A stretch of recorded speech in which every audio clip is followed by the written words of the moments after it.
before we get this started, I'd like to introduce anybody watching to our very first RWBY podcast. We'll be discussing the episode, and I am I am one of the hosts, Mediocrity 4, and if you'd all like to introduce yourselves, go ahead. Okay, well, you can call me high-powered. I will be moderating this to the best of my abilities. I'm Dude, what the heck? I will be trying to talk about Renora any chance I get. I'm CJ the Dude. You can just call me CJ or whatever. And I'm just here to talk and speculate and discuss. Some people had theories, and I know one of us, and it wasn't me, said that he had to do with Ozpin. And I said I didn't want this guy to be important at all unless he was involved with Ozpin in some way. I was worried he was going to end up being like a fifth wheel to Team Ranger. But as it turns out, he's got something to do with Ozpin instead, so I don't hate him anymore. So I like that that's what he's involved with. I have no idea what exactly happened, but now I'm actually interested in him. I'm not mad at him anymore. I'm actually interested in what he's going to be like now. Yeah, he's Diggory Kirk, the magician's nephew. We were all like, what? When that was in the first episode of this vlog, like, no, he's not dead. Just don't even play that game. Cinder, you useless lesbian, you're lying. Well, I think she really thought that he was dead. I mean, how does she know that he's now possessing a young nubile boy? Well, not possessing, I'd say becoming headmates with one. We got it. Is he gonna end up like it's gonna end up like Yu-Gi-Oh or some shit? That's what I was thinking of. I know I've seen this. I know I've seen stuff like this before. I want it to be like I don't want it to be like regular Yu-Gi-Oh. I want it to be like Yu-Gi-Oh the Abridged series. This is the most important thing from this episode that we need. We need fan art of Crow in a skirt. Oh, that's gonna be all over the place. Yes, anyone who is on TV and art, just draw it up. Yeah, draw it up. They will. That's gonna go. That's what's gonna be the main topic of discussion on Facebook groups and Reddit and everything this week. And has just like gone out and experienced it all. And I really hope they, like, as a gag later on, like, just a mouse runs across the room and then he just like jumps up and like grabs on like a chandelier or something, like, get it away, kill it. Or he pulls out his like blunderbuss axe thing and just blows a hole in the wall where the mouse was. Well, he basically wears her. Yeah, exactly. Once he put her on him, basically, that's when he started being a little bit more depressed. God damn it. And we learned something very important about Crow. It's been confirmed that Crow is an ass man. So he is my hombre, and there is nothing y'all can say about that. But she still has to be with Cinder Senpai, too. Yeah, she is so far up Cinder's ass right now. Yeah, she is. She's like, I cannot pull my head out of here right now. It's got really fast internet. Why would I leave? I want to know what Raven thinks of RWBY. I'm just glad she finally has a good outfit. I fucking hated her original outfit. I hate her new outfit. Like, her new God, outfit, this one's no, it's so much better. Oh my god, her new outfit is ridiculous. It is the worst of all the new outfits. They incorporated non-huntsmen into the fight. I thought that was very cool. Again, love the sea captain. Also, to the internet, that girl is just a girl. Stop fucking speculating about everything else you're talking about her. She's a girl. Get over it. Anyway. She's not just any girl. She's a brown girl with short hair. One of my favorite types of anime women. I thought it was literally your favorite type of anime woman. It is. It's literally your favorite. I like how she did bring up whenever they're talking. It's like, I told you that Ozpin would fail and Beacon would fall. I warned you. You could have prevented this. Ron Paul pictures appearing everywhere. It's happening. Yes. I don't know how much I care. Like, I definitely don't care about Blake. I'd be happy if we don't see her ever again. Yo, Blake is my waifu out of all of Team RWBY. I just got. Yeah, I'm looking forward to whatever song that they make for it. She's holding her arm the entire time. By the way, why does everybody hold their arm in this volume? But she's not. Everyone's upset as hell. That's the thing. It's the arm holding volume, except for Yang, of course. It's the same person doing all the mocap. With Rin and Nora, they just need to get over themselves, get over whatever hang-ups that's holding them back, and just kiss already. Yeah, exactly. Where's the JonTron thing? I've said this before, not on the podcast though, but the one moment that I'm looking forward to with Ruby's character is whenever she has to kill someone. Not Yep. like, oh no, Yeah, we've talked about this. I've kicked you off the train into a pile of Grim, whatever. Like, she has to deal the killing blow on someone. And I just don't, and I don't want her to be a little bitch like Aang. I don't want her to be a little bitch like Aang. I don't think she will, though, because we've talked about, like you said, we've talked about this before many times in this Discord chat and everything. The thing is that I think she's pretty vicious, man. She doesn't really have, she doesn't give a fuck. She'll kill us. She'll kill people. But Ruby's character doesn't need to change a whole lot. The thing is, like, it's kind of a misnomer that a character has to change throughout a story. That's not true.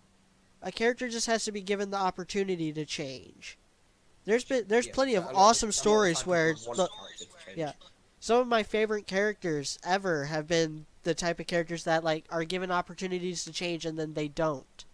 And Ruby is one of them. Ruby is one of my favorite characters of anything I can think of, and she's the one that facilitates change in people, like especially Weiss and Yang.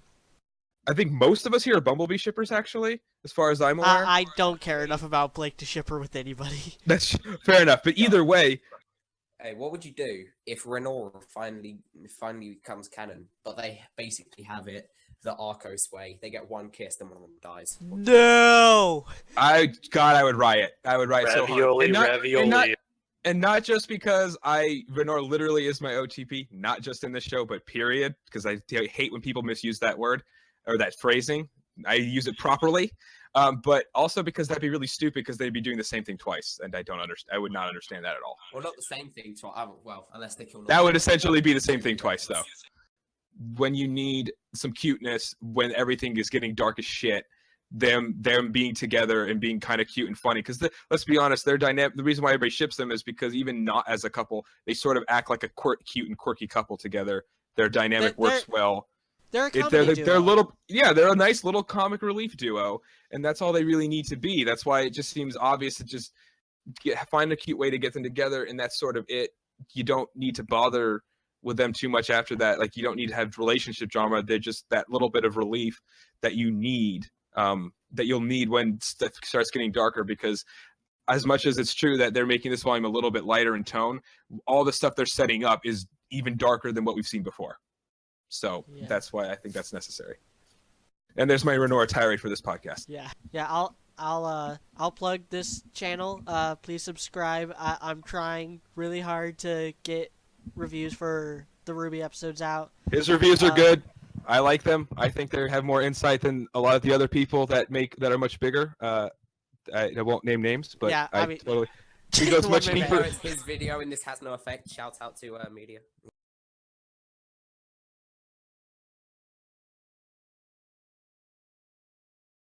Welcome to the RWBY podcast for Volume 4, Episode 5, titled Menagerie.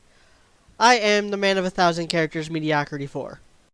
I am our esteemed moderator and high-functioning alcoholic, high-powered. I am the resident Renora fanboy. Dude, what the heck? I am the leader of the Blake Internet Defense Force, CJ.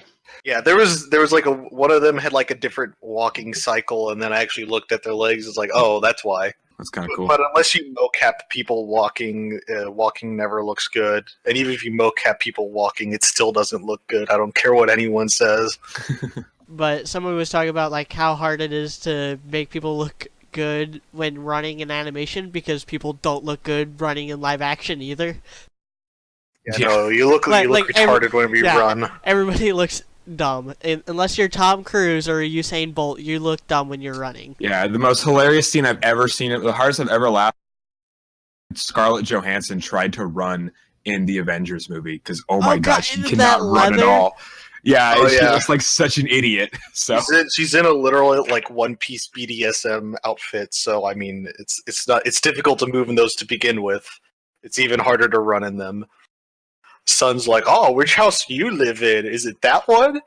Or wait, is it that one with the cool paint job? I like that one. It's got rims on it and everything. It's amazing. Yeah, Yeah, and it was for, like, is it Bling. that one or that one? Oh, that's a tiny house. That's where you live, isn't it? And Blake's just like, no, I'm sorry, but this is where I live. Just points to the big mansion, and Son's just like, oh, okay. yeah, I'm and almost for, I'm almost as rich as Weiss. Well, not really, but I'm powerful. So and for all you Black Sun shippers out there, he did have his arm around her, and Blake wasn't mad. It's a very sort of like frontier pioneers, like sort of like go get it attitude. which just to shit on World of Remnant again, real quick. That was shown much better by this short scene than the entire World of Remnant episode. Just saying. Well, Yes. that goes without saying. I like the dad too, but I mean, we got a little bit more personality out of the mom so far, which I like. Also, fuck all the idiots who said it was her sister. You guys are stupid. It was so clear that it was the mom. Oh, Fuck all of you. You're what dumb. about the people that said it was her brother? That was the first thing God, that people started fuck saying. you, dumbasses. You're all morons. Okay. All this Anyway. trap love is going Yeah, too just far shut the fuck up. You all suck. on the Temple of Doom team. But I look forward to seeing them fight in a later episode. But let's Yeah, move on to tea time. Correction, it's Legion of Doom. Temple Yeah, of Doom is Legion an of Doom. Indiana Jones movie. I was gonna tell Doom is just the crappy Indiana Jones movie. I like it. All the Indiana Jones movies are better than the Alien Crystal Skull one. We Oh, don't yeah. talk about That's that true. one. That's true. But Raiders of the Friggin' Lost Steven Ark. Spielberg doesn't talk about that one. Yeah. He was portrayed well as a strong leader, honestly. I think they actually did do a very good job with that. He's He like came off as a strong leader. He's like, calm down, Blake, before he angst another dragon over here. Yeah, exactly. Exactly. But This happened a lot whenever you were growing up. I got sick and tired of fighting these damn things. This is why I took away your My Chemical Romance albums. Rooster Teeth, Miles and Carrie especially, they have a really bad problem with not establishing things before they're shown. Like the Wait, best. let me grab your soapbox real quick, media. Okay, here's Yeah. your soapbox. Okay, continue. So the best example of this I could actually think of is Velvet's box. So Velvet was a character that was created for the sole purpose of showing how racism happened in Vale. That was her only purpose in Volume 1. And then the fandom latched onto that character. And so when making Volume 2, they all decided to give her her own team. And that the team was going to actually do something. And they hyped up this team. They hyped up Team Coffee. Didn't show them until, like, just for a minute in episode 9, where Velvet got like one line. Then they don't come back until the finale, and it's like, oh, we've been building up to this all semester. Like, no, you haven't. You've acted. You pretend like you're building up to something, and then they like hint at Velvet's box once in that episode, and then it's like never brought up again until it's shown. And once again, it's like they didn't build it up. They pretend like they build it up, but Blake knew instantly who Weiss was, who her father was, where she comes from, and what she's like just from name recognition, and she's probably seen her picture before. And the fact that she's wearing her family's logo on the back That of her also jacket. helps too. Hey, you gotta advertise, okay? Yeah. Any Yeah. advertising is good advertising. Yang opens up to Blake about her shitty freaking mother and all the crap that she's had to go through, like basically being a second mother to Ruby and having to raise Ruby and dealing with her dad. And Blake doesn't say anything. If we get a Weiss episode next, and then like half of it's Weiss and the other half is Team Ranger, the next episode, I'll be real happy. Because as soon as we get an idea of whatever that concert happens, that'll make me very happy. Before he attacks Team Ranger. Now, whether he kills Crow or just incapacitates Crow, I think Crow dying is very unlikely, but you don't know. They said that this is going to be a more upbeat season, but, you know, Miles and Carrie like to lie to our faces. I mean, yeah, they already have. I mean, it's not as dark of a season right now, but the stuff they've implied and everything that we've Raven, it's even if this season isn't super dark, you know, there's even more coming soon. So that is they know it's kind of a lie. We talked about this high-powered, and it might not have volume, but it seems like it would make sense because her bandit clan is around and doing shit. So I Like- could see a three-way interaction between Ranger. They're in the area. Yeah, I could see a three-way interaction with Tyrion, the group, and Ranger. But another thing is the fight between Tyrion and Ranger would be interesting because, like somebody mentioned, I think it was media, that they're gonna get mollywopped. We know they're gonna get mollywopped. Wombo comboed. Yeah, they're gonna get wombo. I'm sorry, did you just say mollywop? Yeah. You haven't heard that term? Not from anybody below the age of 50. I'm just saying, hey, it works, man. So next episode we get Weiss, then it cuts to Team Ranger and we get the fight. Tyrion just mops the floor with them. Crow has to save them, and then ends off with the cliffhanger of Crow being like, "Yeah, we got a lot to talk about." Then Nice Vic Mignogna voice. Then episode 7, we get backstory with from multiple angles. We get it from like Crow talking to Team RWBY or Team Ranger. Then episode 8, I think we'll be catching up with Blake. That'll be the next time we see Blake, and they'll be on their way to Vale. Then and maybe like cut it between them in either Weiss or Team Ranger again, or maybe even Yang again. Also, just to plug Media's channel, watch his reviews. I don't think enough people watch his reviews. He's review videos don't have as high a production, but they are better than Jake one-man bands, and I don't give a fuck who knows. They are better. Watch his videos. They're way better. They're way better. You talk about stuff that actually matters. You actually analyze the fucking episode. He doesn't. So, yeah. That's why I like the videos. Yeah. Finally, people with me on believing in Blake. Feels good. Yep. You're happy. Yeah, You're happy. I believe in Blake now. I just don't believe in Miles and Carrie.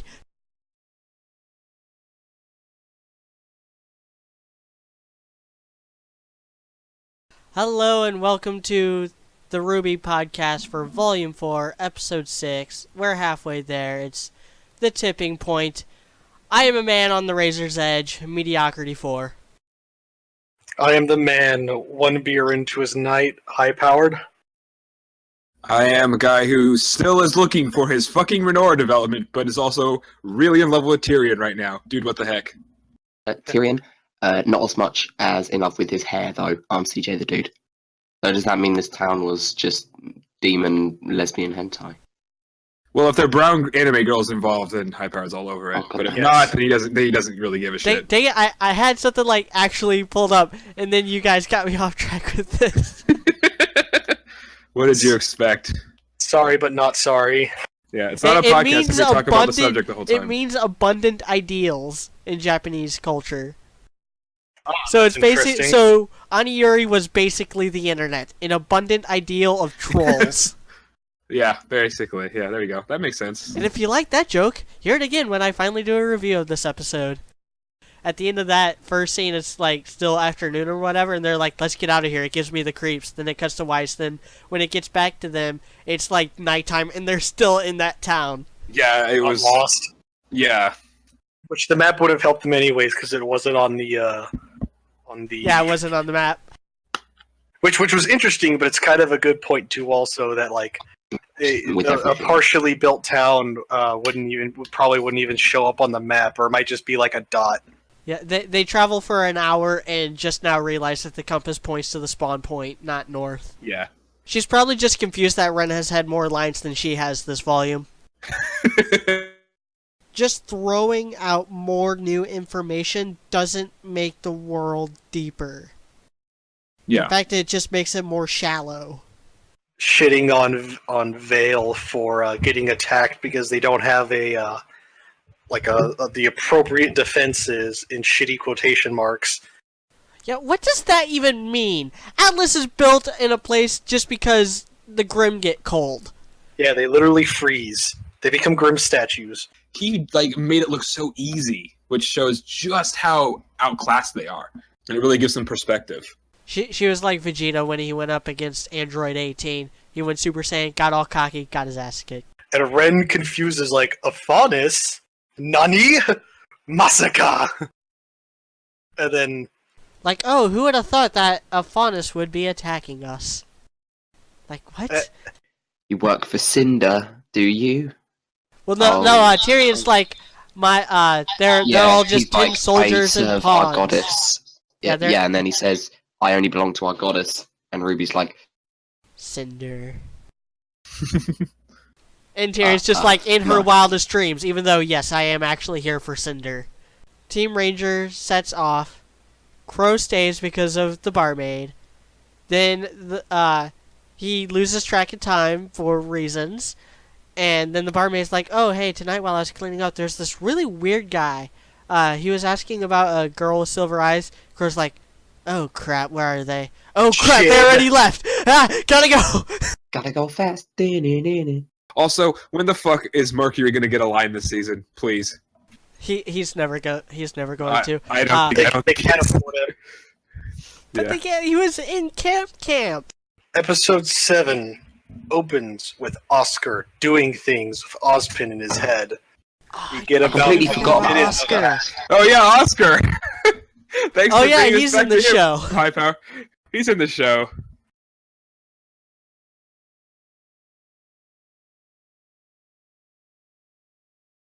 Hello and welcome to another RWBY podcast. This one is for Volume 4, Episode 7, Punishment. I hope you all had a Merry Christmas. I am one with the Force, and the Force is with me. I'm Mediocrity. It is me, high-powered, returning from his drunken stupor of Christmas, and I hope we all had a safe Christmas and a Happy New Year for probably whenever this video comes out. This is Dude, what the heck? Merry Christmas to everybody. And yeah, it's Merry Christmas, not Happy Holidays. And no Renora in this episode, but I'm okay because this is a great episode. I just like the episode. Oscar, his catchphrase is, I didn't sign on for this, or I didn't agree to this. Oscar already having a catchphrase. Get in the damn robot, Oscar! I mean, find the damn relic, Oscar! Now, in hindsight, Weiss's character arc and character motivation actually makes sense. And I hinted at this in my review of the last episode, because by the time I was editing that, we had this World of Remnant. And now we get even more of that here. And that's Weiss's character arc, just from volumes 1 through 3 in a bubble, make almost no sense, because like she hates her dad, but she wants to restore her family name. She has pride in her family name, but at the same time she recognizes that her dad is not a good man. And it's just like, okay, where's the line? Where are you coming from with this? She doesn't even see him as a Schnee. That is like how on her high horse she is, and God, I can only imagine how much higher on that high horse Winter is. Yeah. Freaking parading the Schnee name like it's a freaking get out of Jail free card. Yeah. The best case scenario would have been back in volume getting that initial revelation back in volume 3 when Winter was talking with Weiss about the family. Exactly. That would have been the best case scenario. All she had to say was, "Why do you think Dad can't do this?" Done. All you need. Would have been so easy. And the salt that Elizabeth Maxwell would have poured into that line. Exactly. That's what I'm saying. It's so easy. That's the problem I have with the writing in this show. The more and more I watch it, it's like, you guys, it's so easy. You didn't need to make a stupid little video about it. You could have just put that. You could have made one line about it instead of a stupid 3-minute video about it. Just a little bit, because now it's time for the meatiest part of this episode. Never. Don't make me ban you. Is it really the meatiest part, though? No, I think the Weiss. It really isn't. It's the Weiss part. Let's be honest. I think the Weiss part's the meatiest. Or you could argue that the Oscar part's the meatiest. I personally would pick Weiss, but I could honestly.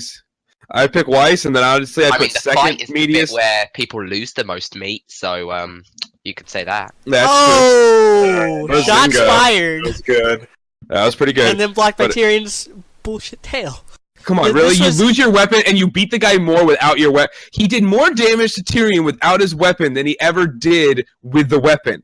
That does not make sense. I don't know. We People didn't do see that what all happened the inside time. of the collapsed building. They do that in Star Wars too, okay? That's not just a RWBY problem. They're using that trope because everybody uses that stupid ass. I actually would have guessed that Crow would have had the advantage if it wasn't for the fact that he was protecting people. I would actually give Crow the advantage. Like No, I definitely 45. say Tyrion has the advantage because he's got 3 weapons. Like you've got to think of that, and even just one of his weapons, tail or the arm bits, can just block off Crow's sword, and then he's got 2 more weapons to whack with. It doesn't necessarily mean that's not necessarily how advantage works. I mean, if you go to Star Wars, just because people have 2 lightsabers doesn't mean they are the advantage. Most of the strongest lightsaber users. In fact, it has a disadvantage because that's yeah, one exactly. more blade. So that's not good logic. Yeah, that's one more blade you might accidentally cut off a limb with. Yeah, that's not how it works. So I'm just saying, based on what I could see from the fight and Crow's confidence, I would guess that if it weren't for the I'm saying this is a guess. I'm literally saying I'm guessing. But I'm guessing that Crow has a 55-45 advantage, something like that, against Tyrion if it weren't for the fact that he was defending people. Whatever you had to, if you ever have to capture anyone or anything, it's always going to be a more difficult situation to do so. Yeah, that goes all the way back to the 12 labors of Hercules. Yeah. Well, it's hard to tell. If Crow had, when I say Crow, if Tyrion had the if Cinder said, why I say Cinder again? Fuck, I'm at it again. Shit. Okay. Salem. If Salem said, Tyrion, go kill this girl, he could have been. His fighting, he wouldn't have to adjust his fighting style to where he doesn't accidentally kill her. He just is like, okay, I'm just going to kill her now. Well, we've got to assume that simple. Tyrion has most of his training in capturing, because we can assume that he was also sent to find the Full Maiden, and he was sent to find the Spring Maiden. So it's a safe assumption that if he was going to find the maidens, though, that the plan was to kill them. Little tiny thing, more proof that I think RWBY is the killer type of she is the type of person to kill people. So just trying to get rid of Tyrion. She went Adam Taurus on Tyrion's tail. Yeah, she went Adam Taurus on Tyrion's tail, which I like. Yo, if you're gonna bring up Tyrion's tail, can I just mention something? Now we have 2 members of the evil syndicate that are crippled. I mean, like Krillin cut off the end of Frieza's tail when he was in the second form, and I mean that Frieza wasn't even getting started. Sure, Dragon Ball Z references. I totally know what you're talking about. Come on, man. At least watch Abridged. Yo, what should have happened is he says that, and we get a flashback to Cinder dreaming about, being world domination. Yeah. Like she just goes full chibi Cinder. Chibi. Yes. Yeah, she just goes full chibi version of Cinder. Goddamn. That was the best. Oh my goodness, I love that bit in Chibi when Cinder's just like, rah, ha, ha, ha. Yeah, the Chibi stuff was actually kind of funny. I can't wait to see Chibi Salem. Oh my god, I that's gonna can't be wait so weird. to see Chibi Tyrion. Like Chibi Tyrion, Chibi Salem. I think we already got Chibi Tyrion in this episode. I mean, you know what I want? Screen grabs. Yeah. I want Chibi Salem with Chibi creepy squid jellyfish Grim, and I want her to do the Finding Nemo line. I want her to call it Squishy. Oh yeah. That would be Wait, what? Oh my god. I don't think that's the angle Chibi would go for, just saying. I don't know. This They is my new did toy. have That's a Katana in the very first episode. And, That was pretty funny. Now that's a katana. Filth! That was pretty funny. Anyway. And then RWBY takes the book to go furiously masturbate. Yes, exactly. No. What I want is And what people don't know is there's actually a fourth Blake's form dad of just have Crescent a massive Rose. There's actually a fourth form of Crescent Rose, and it's dildo form. Oh no. Oh, come on. No, I want Blake's dad to have a massive katana, and then if RWBY ever meets him, she says in show canon, now that's a katana. That'd be want pretty that. funny. I'm guessing he wouldn't. Well, I though. I'm mean, guessing he has something Callie's different, already but- coming on to Sun, apparently. Yeah, exactly. But I think that's more the angle he's going to go for. I don't feel like Crow's gonna talk about the maidens and stuff. Yeah, I'm with CJ on that. I don't, like... This is obviously, we get a whole episode talking. If It we get is- a whole episode talking, and then he goes back to saying Pyrrha was that's going another to thing. be a maiden, and then Yeah. Sean's like, "The fuck?" And then Crow's like, no, just listen. Pyrrha was going to be a maiden, and then he could talk about the maidens and what they are. I don't think he's going to talk about silver-eyed stuff because he talked to RWBY about that. Yeah, But then he'll talk about will. Salem. And I think he will, to be honest, because I think he's got to give he will. context for who Salem is. Yeah, that's what I I'm feel saying. that's what we're gonna get. And that's why I feel like and- he's going to mention the maidens and he's going to talk about Ozpin and the Wizard and stuff like that because of the fact that that's where Ozpin and Salem probably come in. He already mentioned Salem's name, so the precedent is set for that. I'm not saying he has to get into a ton of detail about the maidens specifically, but he's going to mention them, I feel like. Here's the thing, like, it's becoming more and more clear, despite my initial predictions, that the Silver-Eyed Warriors are something completely separate from the maidens. And she just points at one of them, and then the Elysian Knight ghost thing just grabs her and just freaking fastball specials her right into one of the planes and just catches her right out of there.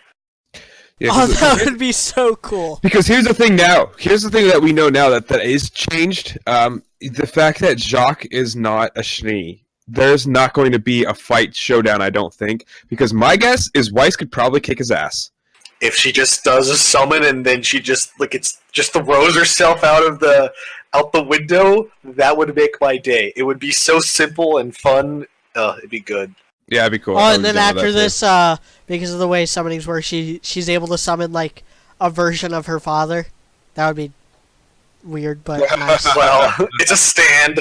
But It's he would like, actually. I emotionally and mentally beat him. So it works. And then she summons him, and it's really disappointing because all he does is wag his finger and yell at the enemies, and he doesn't actually fight and them. belittle them, make them feel Yeah, bad exactly. about themselves. People are focusing, of course, on the wrong things instead of on moving the plot forward. They're just talking about what characters they don't like because people are stupid. Some of those people are Alright. probably listening to this. Good. And good, yeah, you're dumb.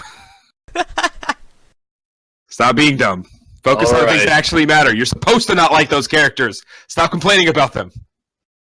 And I also want her now Drunk that Schnee.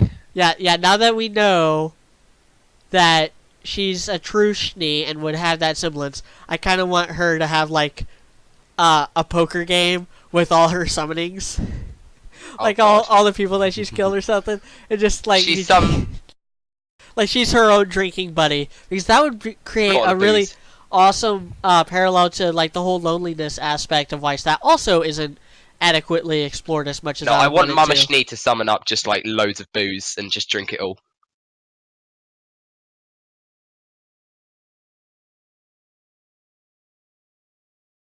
Hello and welcome to a brand new year, and this is the RWBY podcast for Volume 4, Episode 8, a much-needed talk. I have 2 seats, 2 balls, and 2 screens. I am Mediocrity 4. It's me, our esteemed moderator and local alcoholic, high-powered. This is Dude What the Heck, the resident Renor fanatic who is now part of the Defend Blake squad because, no, I don't. That was awkward. That was the worst intro I've ever done. I'm very sorry about that. I did not know what I was going to say. That was terrible. I just keep it simple. I was nervous because there's 2 new people here. Damn it, I'm sorry. You're being Alright. uncovered, damn it! Alright, Ballsy, it's time to introduce yourself from Menagerie. I mean, Australia. Hi, I'm Ballsy247. I'm from Menagerie. It's quite a harsh place. It's a lot of like spiders and sharks and. Worse than that, man. Fox jellyfish. Crocodiles! Nah, mate, it's the kangaroos. Crikey, mate. It's the jelly you gotta watch out for. And Foster's beer. Those stingrays. That's what got the guy who went Yeah. Oh yeah, that's Yeah, Steve Irwin. Stingray. And Oh, we man. got we got one more person here. And out from the bottom drawer, it's Card. Nice to meet you Yes. guys. Hope you guys had a good New Year's. Yes, we have 5 people on this podcast because fuck you. That's why. reasons. Because fuck it, that's why. Because Happy New Year. And I may have bribed him. CJ couldn't join us, so we had to Yeah. we had to get 2 people to fill his shoes. Yeah, he's not only British, but he also has internet problems, so that's why he wasn't here. Well, Ballsy is technically British because his ancestors used to be from Britain, but then they were criminals, so then they dumped them on Australia. Sort of like how half of Argentinians are actually Nazis. That thing, or is that what we're going with this? Yes. BRB dying. So before we start an all-out race war, let's talk about this episode. Callie knows, like, okay, you're gonna have to talk to Dad now. Oh, here's the tea. Here's his tea that he really likes. It's tea time. Yeah. I'm gonna be busy talking to Son, and by talking I mean, doing completely appropriate things with him. Yeah, exactly. The naps. I liked how he was such like a dad. Okay, well, fine. Either way, it worked out. That's a good point. But I like his your outfit doesn't really cover enough. Like, thank you. At least somebody else agrees with me that your outfit is freaking ridiculous. It's canon that somebody agrees with you. Is it Roman Vale? That was probably my favorite part about the Blake rant I went on in my review for episode 3. Was when I was like, Blake is a freaking twat. She's moody, irresponsible, and stupid. And then the text gag and her outfit sucks. A twat. That was my favorite part. I don't mind her outfit. It emphasizes her thigh gap quite well. Patrick Bow Wow. I mean, brown cow. Wait, no, she's a cat. It's menagerie. I'm chicken. I'm just gonna leave that alone. It's menagerie. It's brown chicken, brown cow. Yeah, but she's a cat. But the main thing is that all these flaws I've been addressing about Blake, they were done on purpose. They weren't accidental flaws on the writer's part. Or at least it doesn't seem like that. Who knows? It could be... Who knows what the next Blake episode is going to end up changing about what I think about her character. But right now, I'm on board with her. But I feel like this scene should have been swapped out for whatever the next Yang scene is. Keep this scene and whatever Yang scene is coming up next the exact same, and just switch their placement within the series. Yeah, from what we know right now, I would agree with that. It might, if they, change things around, and once I rewatch the entire volume up to the last episode, maybe that would change. But yeah, right now I'd agree with that. I think we needed Yang. She better be in the next episode at least. Jesus. Yeah, we haven't seen her since episode 4. We basically haven't seen her since we started doing this podcast. Yeah, I was hoping to start off the new year with the Yang. Oh god, yeah! They totally did not. They totally missed that freaking joke opportunity. The conversation grinds to a halt there, and I feel contractually that the Gira's voice actor really likes the line "I don't like you," so he has to say it at least once every time he shows up for an episode. So we need to have a counter going for that. Didn't everybody on this podcast basically say, actually, what Son says would actually be better? Like, he's more right than her. He's actually been more right than her this entire time. His head's in the right place. His heart too, but... His heart and his head, though, kind of. I mean, besides the fact that he left his team, if you ignore that... But he's left his team multiple times. He told his team where he was going. Yeah, but... if Neptune wasn't such a pussy, he would have been there, too. A ninja in a leather BDSM suit. With a mask. With a mask. Seeing the page out of Jack the One that if she pulls off her mask and she's brown underneath, high powered will just mud. It's gonna be a literal mud dick out of 10. but okay, so I want to talk about that assassin for just a little bit, or the spy or whatever. This is as Faunus Johansson. Yeah. Okay, so Faunus Johansson. So if Faunus Johansson is Sister Ilya, that would be well, that's what I'm putting my money on. That's what I would put my money on too. But here's the thing that I don't like about that is Blake is like, you're so wrong, son. I'm not here to. It's like I don't want anything to do with the white fang. I don't want anything to do with the white fang. And it's literally, I think someone here timed it. It's like 20 seconds. It's like, you know what? I'm gonna go chase after the white fang. I'm just like, 180 flip switch. Yeah. Damn it. Like, she apparently... I want to see that flashback of Blake just going flashback off would be amazing, on her parents and calling them cowards that'll be and stuff. Good. I don't think they have the skill to actually do that scene justice, because like right now how it is in my head is way better than what it probably actually was. You know, it'd be hilarious. They do that flashback, but they do it in the old animation system. No, they do it in the 2D. I mean, I think the voice actors could all pull it off, though. At least from that standpoint. I usually don't like Aaron. I think her last name is pronounced like Zek. Zek. I think it's just Zek. Yeah, Aaron Zek as Blake, but she really did bring it this episode. I was panicking slightly whenever they were sitting there talking about the maidens. Like, oh no, are we gonna get a refresher on Oh my the god! maidens? I wish I would have recorded my reaction. I was like, no, please, just show something. God damn it!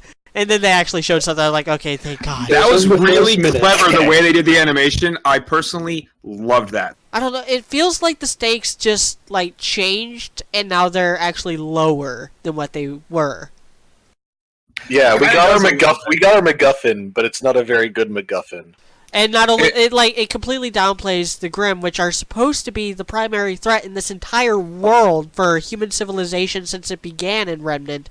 And once again, they're completely Still apparently a downplaying. threat. There's completely downplaying like the Grimm and the role that they've had in this world, and that's not it's not good when they do that. Like, for example, It's like, not gonna oh, really they do can that. use the destruction aspect and destroy all the Grimm. Who would have thought? Yeah. Creation one of relic the- to completely undo any damage that the Grimm do. I would say Yeah. one of the best examples of good world building I've seen, other than Avatar, which is very, very good, is actually Naruto. Because like Naruto, within the first arc, you get everything of how the world works, how everything works, and everything that comes afterwards is like sprung off of what we learn in that first arc. They're talking about like the Kages and the whole mission ranking the system and Kage, whatnot. the mission rankings, the different ranks of ninjas, how jutsus work, how hand signs work, how chakra works. Yeah, I And, just and feel then like... they, and then they just expand on those elements instead of just adding more elements to it. Yeah, exactly. That's the problem with RWBY. Is like they think that every time, and it works for some people who are stupid. Every time they add some new revelation, that's good writing. Ooh, there's something new. I learned something new. That's good. No, that Expand on what adding you shit is already good. have. Explain like me and Sock just watched the Dust World of Remnant because we were talking about it earlier today, and they talk about like all of its uses and all the there's 4 basic types and they can combine and do stuff. We've never seen that in the actual series. Like Bolin breaks off a piece of ice and then chucks it at Reese and then breaks off a piece of fire dust and then Reese grabs it and jams it into her hoverboard. This is how magazines and ammunition works. Yeah. Jam it in. Yeah, just jam it in there. That's what she said. Goddamn maps. What about him? Oh, how they just Yeah. keep on getting left and dropped everywhere? Poor maps. Oh, The map of the world of Remnant, it changes every single volume. In I don't volume think, I one, don't think it's episode I don't think one- it's ever changed like drastically. Oh, It's visually changed, but not like geographically. Yeah, Oh, practically it it has. It has. Volume one. Okay, from the guy Okay, who made the 3D model of yeah, Remnant. yeah. I mean, Ballsy is for people listening. Ballsy here. He is the one who made a 3D map of Remnant. Crow apparently mistakes Vacuo for Mistral. Well, Yes. Holy crap. yeah, that is right. Hard to hire a bunch of liars and thieves to cross a bunch of other liars and thieves. When he's talking Well, I about mean, Vacuo, even though Mistral's the one with the big criminal empire, Vacuo is the the one where criminal everybody's empire, yeah. just like cool with each other. Yeah, they Well, weren't not supposed to be quite. criminals and thieves. They were just... Frontiersmen and just people who just like to survive in some place that's tough and rugged. Yeah, exactly. They were just like If you freaking. can survive Vacuo here, is you're the kingdom that welcome had here. it like in my review of those World of Remnants. Vacuo If is you the survive desert here, one. You're welcome here. Yeah. If you can survive here, you're welcome here. Just like Australia! Well, Menagerie is No, also. not quite.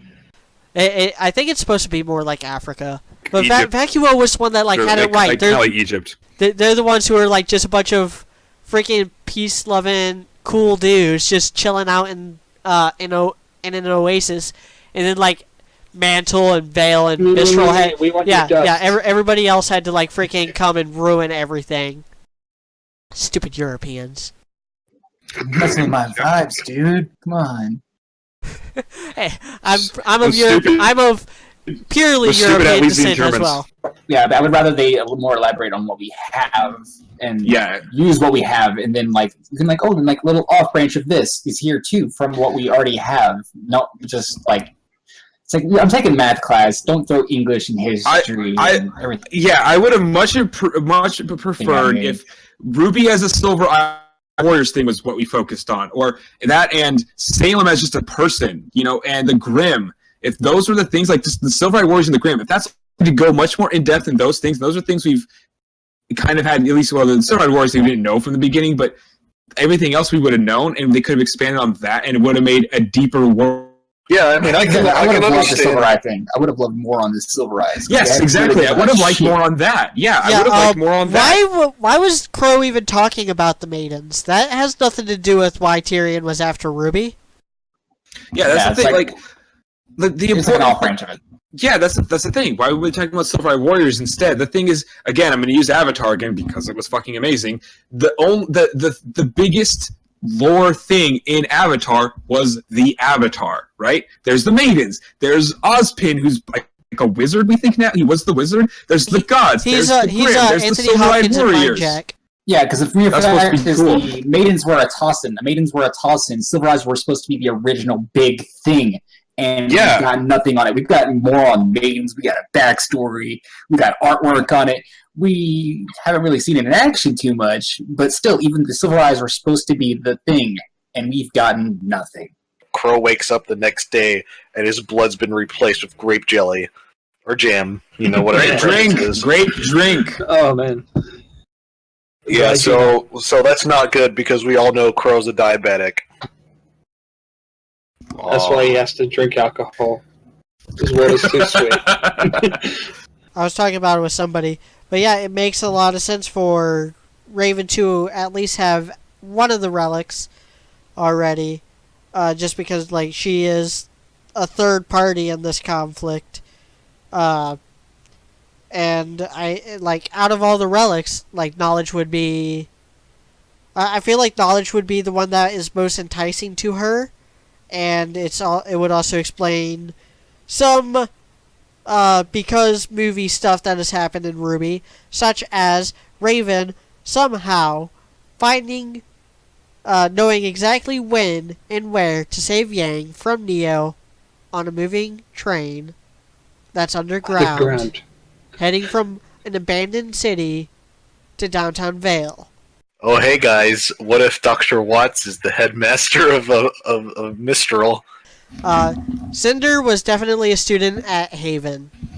And if Watts was an actual professor, I could just imagine her being like this snot-nosed bitch to him.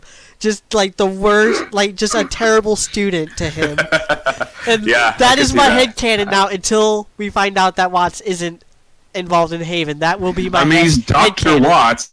Because Salem is based off like the Salem witch trials and stuff like that, and like with like Celtic witches and stuff like that. Like let's just say like Morrigan and from like Dragon Age as an example.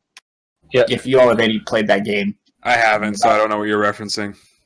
Never mind then.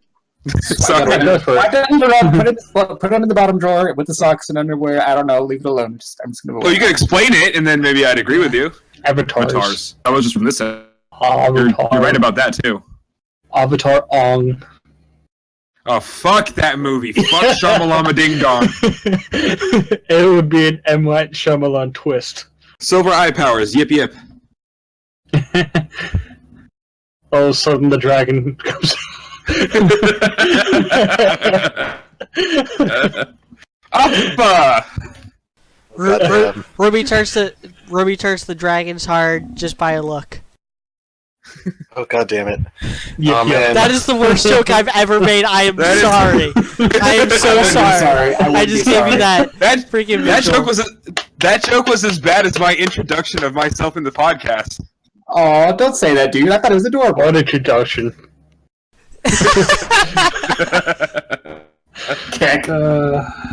Can we address Crow's semblance, please? Yeah, let's talk about Crow's semblance.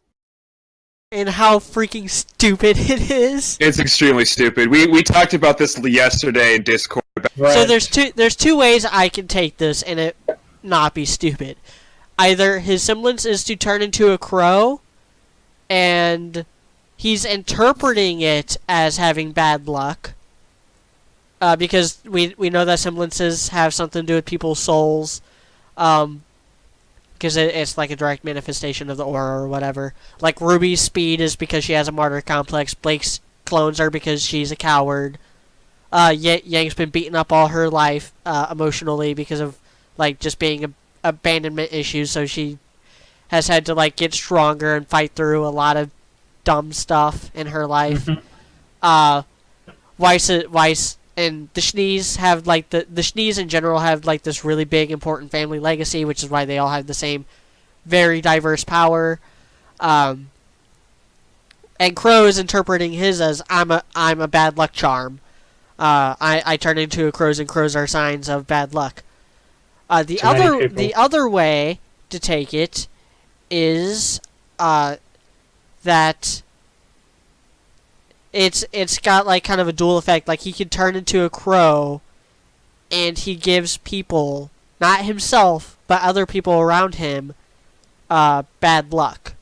The relationship between Raven and Crow seems strenuous, but I have a feeling Raven wouldn't want her brother to just, die if she couldn't, do anything to stop it at least. Or like, be like, hey, here's some antidotes or something. Or, Ren runs off into the woods, is like, eat these mushrooms. Because, Blue flower, red thorns. Blue flower, red thorns. Exactly. And before Ren is colorblind. Damn it. I would love for Tyrion to be like in Salem's throne room or whatever, and Salem's like completely in shadow, and Tyrion's like basically worshipping her, and then like the light comes into the window and it's actually Cinder, and then Salem walks in and like, what's going on? Like, Cinder's just like, nothing. And Tyrion's like, oh, you bitch. Keck.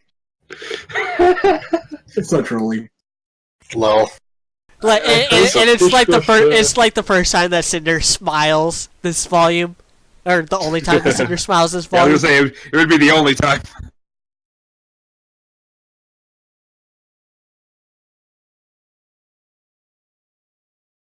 Hello and welcome to the RWBY Podcast. We are talking about Volume 4, Episode 9, 2 steps forward, 2 steps back. We are 3/4 of the way done with this volume, and I am 3/4 pleased with this episode. I am Mediocrity 4. It is me, high-powered, our esteemed moderator, and I have a coffee cup full of wine and a mostly full bottle of wine. So life is good. I am Dude What the Kick. I just got back from work, and if you know anything about me at all, you know I am way too fucking excited about this episode. Yo, what is up? It is Full Metal Main. From out the bottom drawer, it's Sakura Card. I get it because it's socks and you keep them in the bottom drawer because they're on your feet and it's the bottom. I always kept mine in the top drawer. And he's at the bottom of our podcast list because he's alphabetically the last. It's perfect in every way. The puns are so deep. Like Barbara would be so proud of you, dude. Well, I mean, I could either put them in the bottom drawer or I can put them on the door. But then Ayo. It is a closed podcast. Gross. I agree. I don't fully agree. Media is probably one of the more dissenting voices. But all 3/4 is still pretty good, considering some of the other episodes we've had. That's a 75% average. That's good in my book. Yeah, it's pretty good. It's like Tyrion. Heyo! Yeah, this episode is a good diagram of Tyrion's tail. It just kind of falls apart at the end. Even though it's actually 3/4 of the way through the episode. Does not fall apart at the end. And then, it gets better at the end. I know. The end is one of the good parts. So let's do just a quick overview of what we got. Yeah, let's get Crow's possibly last dying eye view of this episode. Oh. Triggered. Oh. Trigger. They said people like grapes. They lied. Yeah, I like how he put it. I like how he phrased it that way. Well, I mean, of course he would be the one to phrase it that way. He's the one who had to freaking deal with it her entire life. There's a difference between a good person and a good character. Whitley is a good character. He is, exactly. I agree entirely. Anyways, this fight scene looked good, okay? Yeah, it looked good. It sounded good. There was good moments between both of the characters. I kind of like how her robotic arm actually does, quoting directly, pack a punch. But tis. No, what we got, I was happy with. I really like that after the last thing that we got from Raven, we get Ty saying positive things about her, and we get some humanity to Raven rather than just this bitch piece of shit that we've got. Although he does say "was" a lot. That's true. Raven was great. She did this and did that, and then it's like, but you like, and I love that it does that because it's like, yeah, he still has fond memories of her, and he's still like, is maybe even holding a torch for her, maybe hoping that she comes back one day. But there's also this part of him that recognizes that, yeah, Raven is a piece of shit. I'm just happy that he's not finally opening up about Raven, because he was so closed up about it. He was just like, well, now that you, as so many people have been telling me, you are an adult. Yeah, he still had to I am an adult. Yeah, he Hear me as I go to buy alcohol and participate in pornographic acts legally. Okay, wait. Let's go back on this.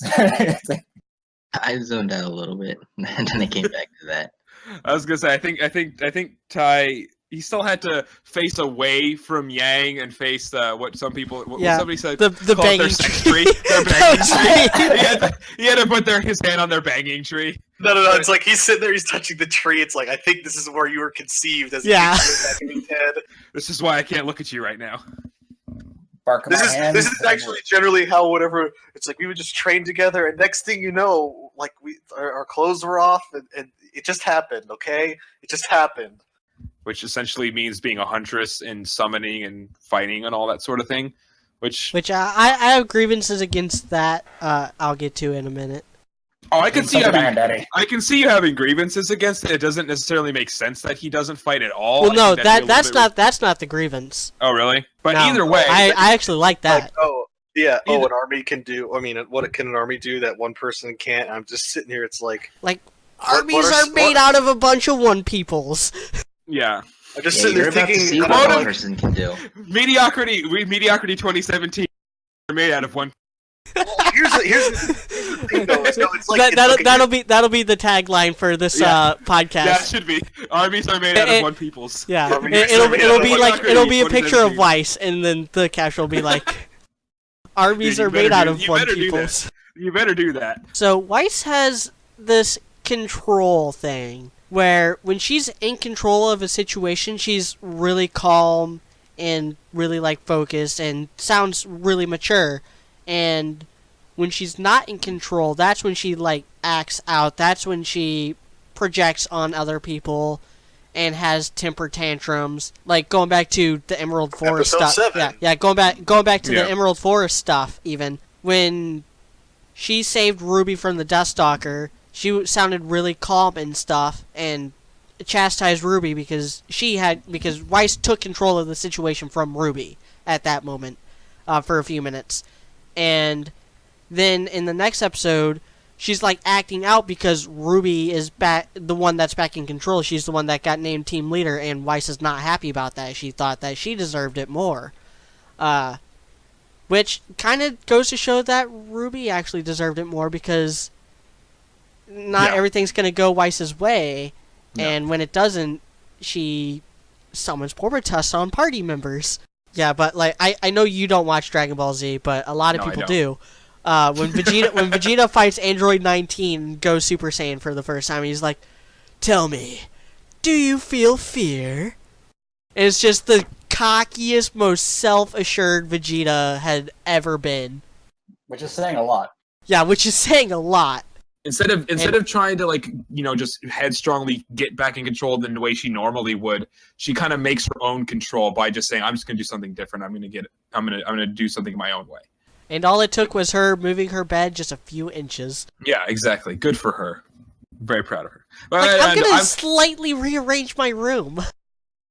That I don't understand. That she could have just walked over to her sword and picked it up. Or Master just picked it up. I think they wanted it to be like, oh, she's making more room to summon, but then it's like, is she though? Is she? How much room really, did she just make? Which is especially stupid when you jump to the end of the scene, and then she makes another smokescreen somehow by scraping the ground. Don't ask me how. Don't ask how that works. But then she makes that smokescreen and disappears immediately. Why did you? You did that after you lose the fucking phone. Yeah, I like the weapon. The color changing The is weapon's kind cool. of weird because the color palette that they chose to use it's they really did. like Yellow, the bright green and yeah, blue. the bright neon colors, like Yeah, neon it's green very and wavy. neon blue, It's very neon wavy. red and neon orange. That did not look good because they didn't match it to the fact that it was nighttime, and they matched everybody else's like skin and color and everything, but then when she changes color, it's like there's no context of the fact that it's nighttime. Which I mean, fluorescent. it could be purposely like bioluminescent. But my guess is no, and they're just fucking it up. Because let's be honest, that's usually the answer. I have a couple more animation grievances with this episode. Go ahead. Yeah, Okay, go ahead. so- Maybe, hold on. And now, Do I have to dust off your soapbox? sure. I'm getting the soapbox. Okay. And now a new segment called a new episode called "The Mysterious Case of Blake's Disappearing Sword." Oh fuck! I didn't So notice that. yeah, so and I was talking to CJ about this right after the episode dropped, and I didn't notice it at first. CJ noticed it first. So kudos to CJ. When the scene is set up last episode, I don't think Blake has her sword. I'd have to go back and look at that from last episode. But I don't think she's supposed I to will have. go do that for you right now. Yeah, I don't think she's supposed to have her sword in the scene, and she doesn't use her sword at all in the scene. Yet, there are several shots and several like instances where her sword is strapped to her back, and then it just like it disappears and reappears. And I was talking to Sock about this earlier. It's like Cinder's mask from Volume 2, how it like kept on disappearing and reappearing when she was taking out the CCT. The guards at the CCT anyway. With that, at least you know in your mind that like Cinder's supposed to be wearing her mask, so you just chalk it up to an animation error. With this, if it's not an animation error, it is a plot error, and it does put a lot of confusion because like, does Blake have her sword? Does she not? Why is it, if she does, why isn't she using it?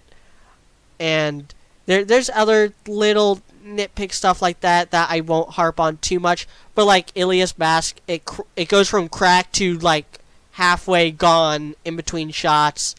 Then there's the sun aura thing.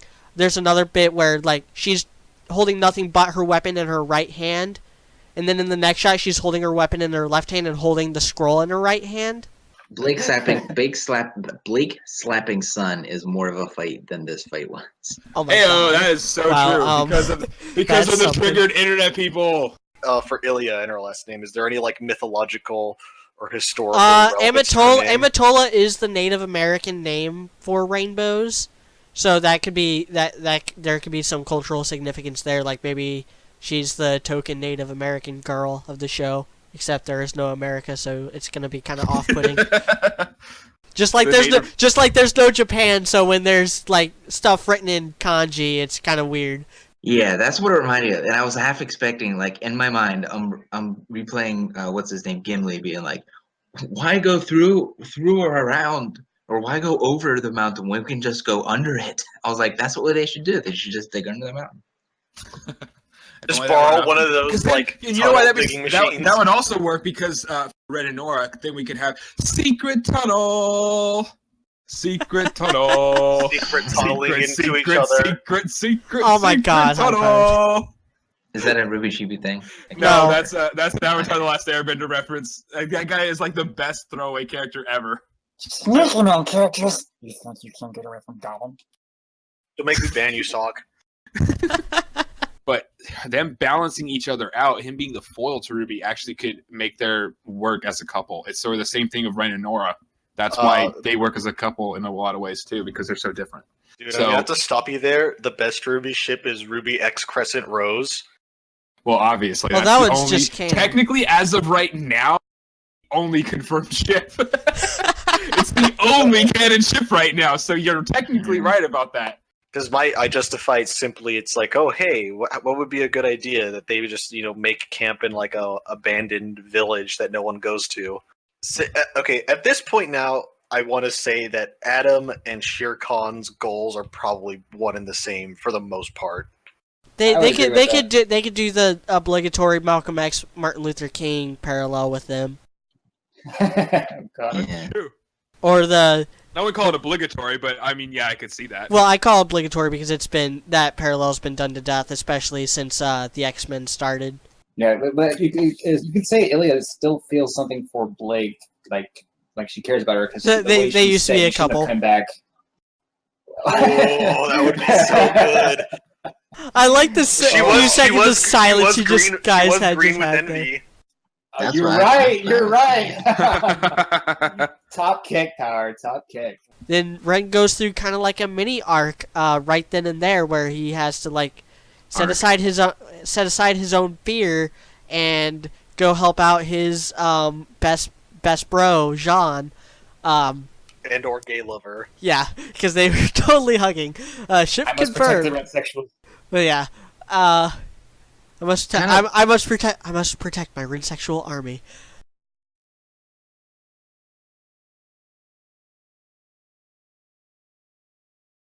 Hello and welcome to the RWBY podcast. Today we are actually talking about the World of Remnants we have gotten for Volume 4 because we didn't have an episode this week.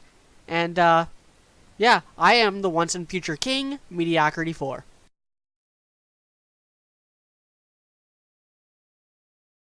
Yo, high powered. You always go second, dude.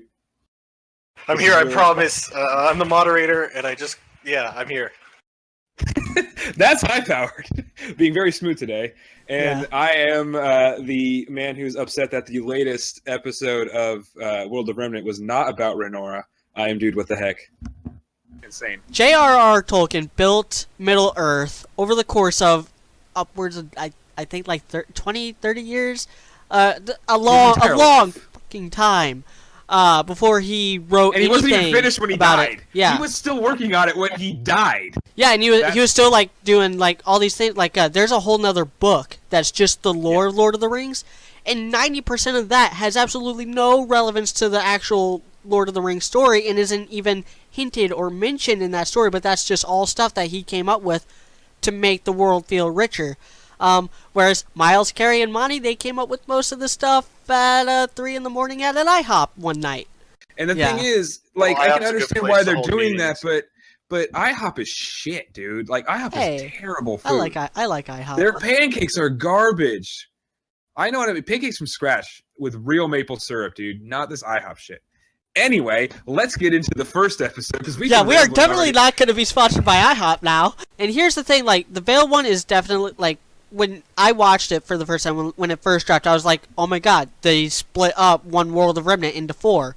And it shows because they actually only spend a third of that World of Remnant talking about Veil, and the other 2/3 are setting up and restating what was in the Kingdom's World of Remnant a few years ago. Yeah, one line, we know more about Atlas than we had at a Veil at that point. And that was the beginning. That was towards the beginning of Volume 2. That's extra icing on the cake too. Also, yeah, that's the volume after that. Nice pun. I bow. God damn it. I bow. But I was also going to say that the other part of Ironwood's job is to go take a bite out of that Christmas cake known as Glinda. I know that's a theory, man. We all know that's a theory. I think it's more than a theory. It's in my mind, it's an OTP. It's just they're too. It's a headcanon. It is headcanon. It's headcanon for me too. It is my headcanon as well. It's most people's headcanon. Let's be real here. All right, so they could have dropped that line super easy. It's like, oh yeah, like in the Grimm, like for example, in whatever they're talking about the Grimm, they could have been like, oh, and by the way, the Grimm don't like it whenever it's really hot outside or whenever it's really cold. Yeah, they haven't figured out how to put on jackets or thermal underwear yet. Yeah, because it's weird that the Grimm were defeated, even though the Grimm seem to be super tough and stronger than most humans, yet the humans were able to live.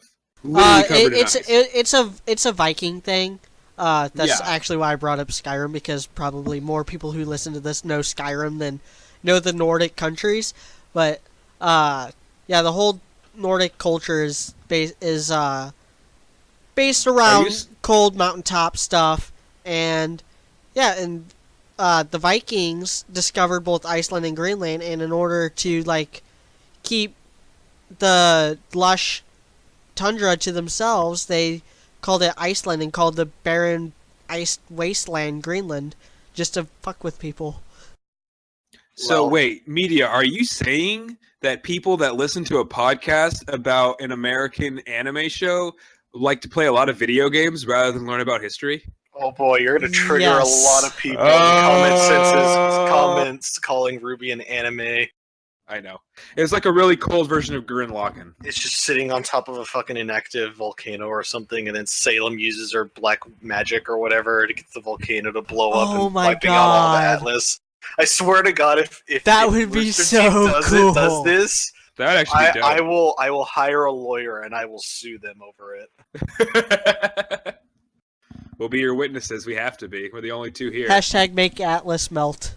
So let's go to the next one, Faunus, which probably the worst one of this entire series. I think one of the worst ones they've ever done. No, the next one is the worst one, but you're missing a freaking steaming pile of shit. Oh, Between the Kingdoms. That's right. Another pile of shit. Between the Kingdoms was legitimate. Oh my god, Just that one makes me cry. In every single way. And then because he worked so hard, he had to retire early. And then Jacques, who married into the Schnee name, took over the company. And he's a good businessman, but he's a fucking asshole. That is my favorite part of that. The SDC is that it's basically the plot of Santa Claus 3. I know, it's so weird. With Jacques Joulet in the role of Jack Frost and Nicholas Schnee in the role of Santa Claus. And it's Tim Allen. It's so bizarre. Were they watching the Santa Claus 3 for whatever reason? I don't know. I mean, I don't hate the idea of it, but again, I don't either. Like, I just thought that was just a really funny observation. So push came to shove, and Vacuo were like, "Screw you guys, we're gonna join Veil." So then it was Veil and Vacuo versus Mantle and Mistral, M's versus V's, and basically, yes. I mean, I don't really think there's much more to talk about at this point because High Power seems to be having a really long fedora tip right now. Yeah. And we're just ranting about how shitty these things are. Yeah, I think he might have fallen asleep on us. Yeah, there's not much more to talk about at this point. Yeah. They're garbage. I can't knock, even though I will nitpick animation and stuff, I can't really knock a lot of animation quality for a series like RWBY. It's just, it doesn't have enough time or money thrown at it to get it to really look good all the time. It's very indie, that's for sure. Yeah. I mean, no, that's not my biggest complaint. I'll just make fun of it. So long as the center of the frame isn't Arslan's foot floating, or something on that level, then I'm fine with whatever they do with the animation. A Valentine's Day special. Oh, I look forward to that one. About Renora. Hey, High Power's not dead. I figured it out. I just had to restart Discord. I feel really dumb now. It's okay. It was just the dude and media ranting about how shitty the rip. We were just going back and forth. We're like, this sucks, and he's like, and then the other one's like, yes, that does suck. I agree. Why does it suck so much? Well, I'll explain why it sucks so much. Do you agree that it sucks so much because of this? Yes, I do agree it sucks so much because of this. And in fact, it also sucks because of this reason. Oh, that's a great reason why it sucks also. I didn't even forgot about that reason why it sucked. God, it sucks even more than I thought it did. Wow, yes, it does. It's really awful. Yeah. That's basically what we were doing the entire time.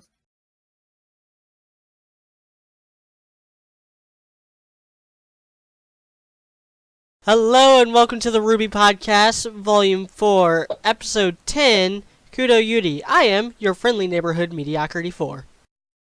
It is me, high-powered, coming back from Rust, and to moderate this esteemed podcast. I'm Bolsey. I have returned. I'm Dude with the Head. God damn it! Whoops. You paused for too long. Continue. You continue. Did you finish? Yeah. Is it my turn? I'm doing what the heck, and I am soaked from head to toe because it actually rained in California. I am tired as hell. I haven't eaten in about 24 hours. I'm trying to learn Japanese, and that's not going well. But all of that's okay because if you thought my Renora-loving ass was excited last week, you have no idea. And I love this episode with every fiber of my being. Or was it cotton? Details. It's Sakuma. It's Sakuma card. Oh, I get it. I get it. That was pretty clever. The money. But fortunately, a very large and burly man comes in and helps him with his fist. And by helps him with his fist, I mean he punches the ATM machine or train ticket machine. Like a Violence boss. solves all. That is not. I thought you were going to make a joke with that, but you didn't. I thought about it. I was tempted to. But I'm not into that sort of stuff, so I wasn't going to make that joke. That is a man from Ospin's past. Crow is still keeling over. Yeah, he's still laying down and being just dead weight. So he's in there in Kuroyori, and I'm so proud of it's you. fried. Everybody was all talking about the cuteness of Baby Ren. I was not prepared for the feels of Baby Nora there. Oh my god, she's like so goddamn cute! And I'm not afraid to admit it. I totally thought it was the bandits. Yeah. And then I also thought the preceding next part was the map coming back to them. But no. That would have been hilarious. That would have been amazing! That would have been hilarious. Balls Map comes up and just slaps him in the face. That's what you get for forgetting me. Confirming that High Powered was exactly right about his predictions. So, the low-key couple? Not the Yeah. low-key. Well, the low-key couple thing I'm still not sure about, but the what you said about what would happen when they went to the top, when they got to the mountain, about them seeing the. Do I have to remind you why you're right, dude? Well, that basically wraps up the Oscar bit. But yeah, that is kind of frustrating. Where just Oscar's like, okay, I'm leaving now. Bye.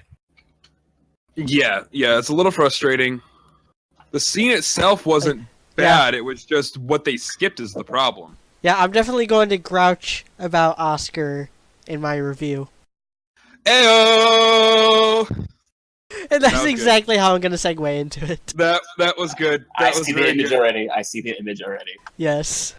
I immortalized this on the Team Theory Facebook page, but it's my thoughts on it's basically my thoughts on Lancaster. I'm going to read it for you guys. I know you guys have already read it and I've shared it with you before. This is what convinced me. But Yes. it's worth, if this is what convinced me, so Yes. this is worth reading then. Yeah, so the whole appeal of Lancaster is how natural it feels and how much chemistry Ruby and Jean have, to the point where they'd be just as likely to become roommates and eventually sleep with each other without even bothering with the formalities of declaring a relationship, as adults of course. As I've said, Lancaster feels like the best friends become lovers type relationship. They have a lot in common. They were both the outsiders of Beacon, questioning whether they even deserved to be there. They probably studied together for that reason. They are also just really open with each other and actually tell each other about how they feel in situations. Hallway pep talk scene, and now this episode. This scene. episode, big time. Yep. Well, yeah, freaking Ruby gave John the pep talk. Yeah. Now John got his pep. Yep. John gave Ruby the pep talk. And that's probably just how they're gonna the writers are going to rationalize it, is that it's like, oh, we're doing the kind of role reversal from Volume 1. They're also the two characters with the clearest motivation, with the best reason to do what they do. No other character who has revealed their motivation needs to become a huntsman to fulfill their goals. Not Except for yeah. Ren now, actually. Well, yeah. Well, again, like But I yes. made Yeah. this post. Yeah. I don't know when I first made it. I probably first made it in late October, but I immortalized it Yeah, on 'cause November 7th. Which, okay, so timeline here. Lee Ren, Ren's papa, his dad, whatever, Hanzo. Hanzo. He is helping with Ani Yuri. Ani Yuri gets attacked before it's finished by the Nuklavi. Lee goes back home to Kuroyuri to warn the mayor. That night or sometime in the near future, they send a hunting party to find this Grim. They wander into its lair, get wiped out, except like a couple of them make it back wounded or whatever to like warn the people of Kuroyuri, but it's too late. The Nuklavis follows them. Other Grim get attracted. We see Nevermore's in the flashback as well. And that's how like just that town got wrecked. Well, because here's the question: how old do you think Ren and Nora were in this scene, in the flashback scene? At least 5 or 6. I was going with 6 to 8 I was at the old. I was going. They're not 10. They're younger than 10. Definitely under 10. Between 5 to 10 years old. I mean, Yeah, it's I'd like agree with a that. good around 8 years old. I'm going 6 to 8 is my that's what I think. Yeah, I'm- pretty I'm young. with you. Younger than I was. I'll stick at that 6 to 8 estimation. Pretty young. They're- 68 So, years so, old. so about the same age that Yang was when Summer Rose died. Coincidence? Probably. I think not. Coincidence, probably. So the point is, part of the reason why this episode I loved it so much was, and High Powered mentioned this as soon as he got on yesterday when we were talking, this was exactly my headcanon.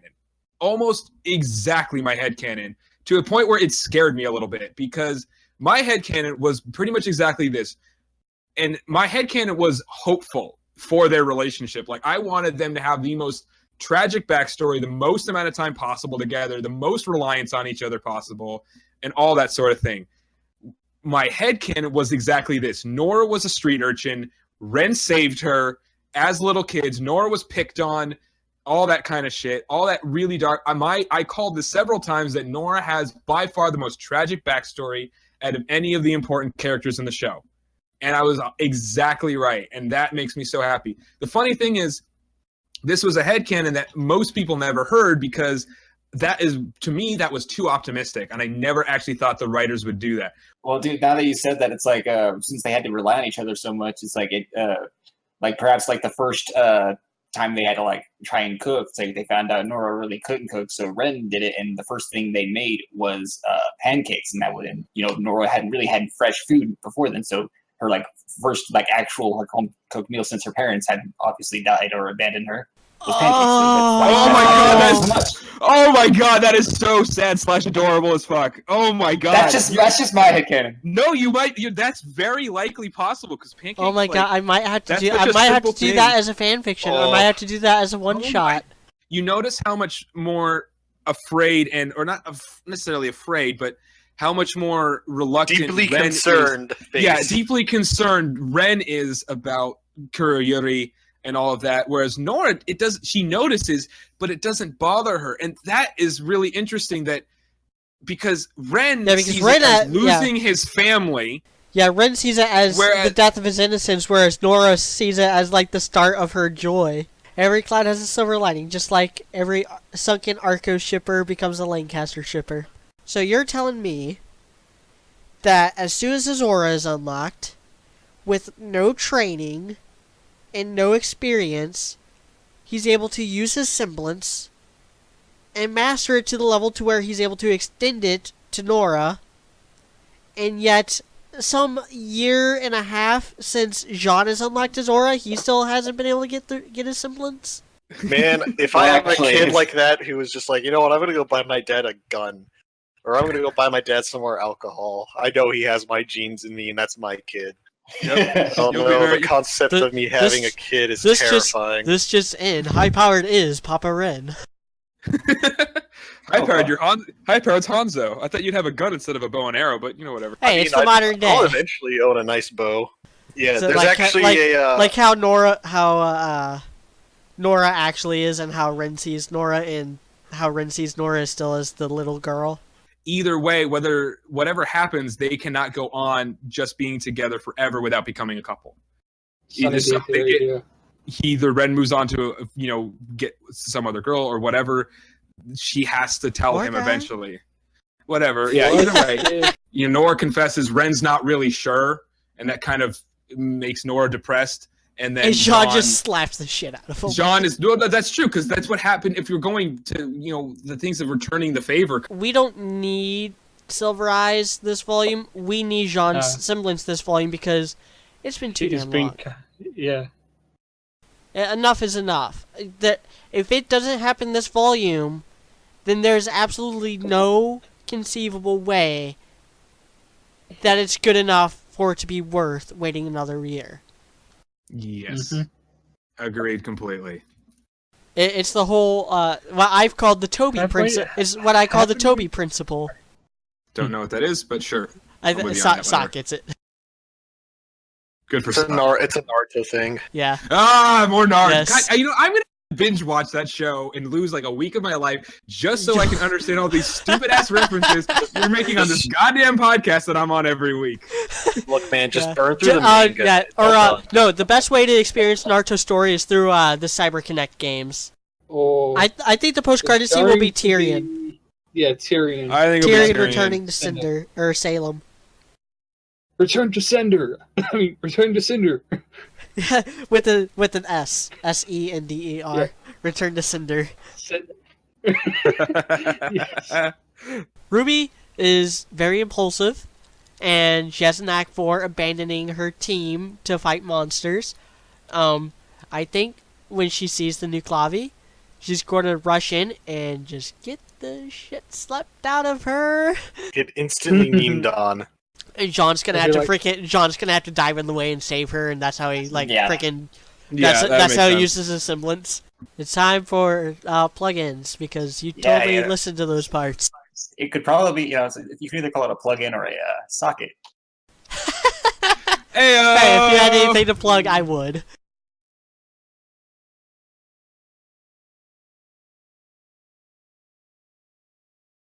Hello and welcome to the RWBY podcast. We are talking about Volume 4, Episode 11. Wow, we are almost there.